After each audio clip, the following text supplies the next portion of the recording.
Of course, at the time of making this video, Eaglemoss is no more, sadly.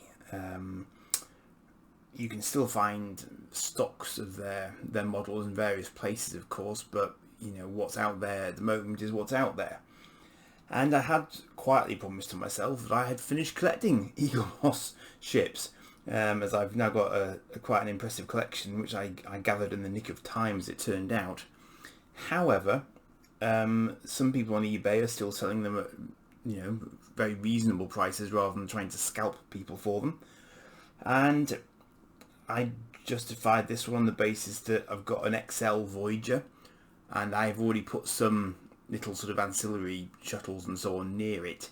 And I just thought, well, this is the Voyager Aeroshuttle, so of course it could sit near to a larger Voyager. It never actually appeared on the show, sadly. I've literally just now watched a video of it launching from the ship, but it was only sort of a bit of a rough edit that they'd done to just try and see what it would look like. And if you look at Voyager on the, I'm going to get this right now, the ventral side of the forward hull section, sort of more or less directly underneath the bridge, you can see the outline of this ship, and this would have been basically like a captain's yacht, but it's called an Aeroshuttle in the official magazine. And apparently there was a decision made not to use it in Voyager because they were going to use one in Star Trek Insurrection, which they did. I don't actually remember the launch sequence for it, but Data does use it later in the movie, so presumably it does launch out at some point.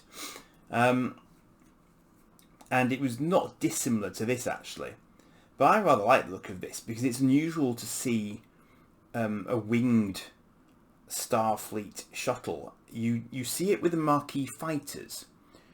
They look more like a sort of an old school, sort of air capable kind of shuttlecraft with wings. But you very rarely see it on the more sort of mainline Star Trek starships. You don't really see their shuttlecraft having wings as such, but of course this one does. So this is the rather nice image of it off the front of the accompanying magazine, which I also got nearly throughout from the parcel, but it wasn't the chap's fault at all. And so I'm just having a sort of quick flick through. So there's various kind of design sketches there that you can see. Although I think those are just general kind of Voyager design specs. But again, the magazines are one of the nice things about the Eaglemoss designs, and those images actually there, the smaller images there, were in the video that I've just seen. So they obviously did some test footage with it, but they just decided not to use it in the show ever, which is sad really, because they introduced the Delta Flyer later, of course. But I saw a few comments in the video sort of saying, well, that could have been the Delta Flyer. If you took that and modified it, then you'd have a Delta Flyer, basically. Nice view of the back of it as well. I haven't actually read this yet, along with several of the 1,000 things that I haven't read yet. Oh, that's a nice shot of it. You can see the outline of it there, which is what you see on the primary hull.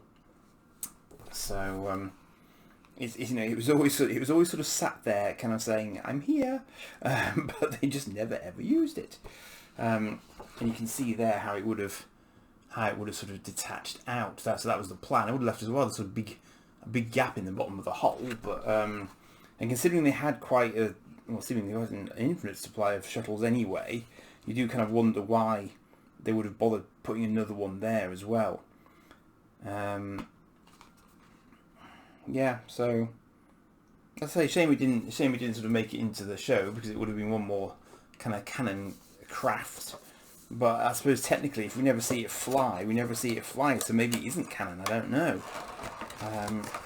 Let's have a look. So, on the plus side, of course, they've obviously got. Oh, I've missed these. They've got very nice design drawings for it. So of course they've been able to do a nice. Eaglemoss have been able to do their normally detailed sort of look at it. And you can see there, it's a really, really nice detail on the wings, and the upper hull's got a sort of an airlock point where it would presumably give you access directly from Voyager itself. But it's a really nice little ship. So despite having slightly broken my own rules, I am quite glad that I picked it up, because I just think that's a rather unique thing to have. And you can see it's unusually smooth on the bottom half.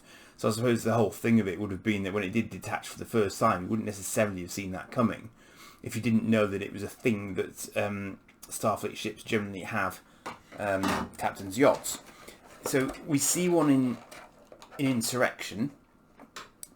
And there is, I believe, an Enterprise D one as well. But again, we never saw that in the series. It was never used. So the only one that we do see is from the Sovereign class Enterprise. I'm just popping it on its stand for the purposes of showing you the display. Very nice, snug fit actually. That's its wings making that very straightforward for them, of course. So there you are. I mean, I haven't looked at an Eaglemoss one for quite a while. There is actually, this might be one of those ones where the screen helps me out because I can't read that, but there is a name on it. Oh, I see. It's just USS Voyager. Yeah, well, that makes sense. They've got a little bit of sort of transparent blue plastic in there from the nacelles as well. Oh, that's interesting. Yes, I mean, there's also been a lot of thought has clearly gone into that, even though it's just a small ancillary craft, and it just obviously that's just a standard sized Eaglemoss model. It's not in any way sort of XL, but I really like it.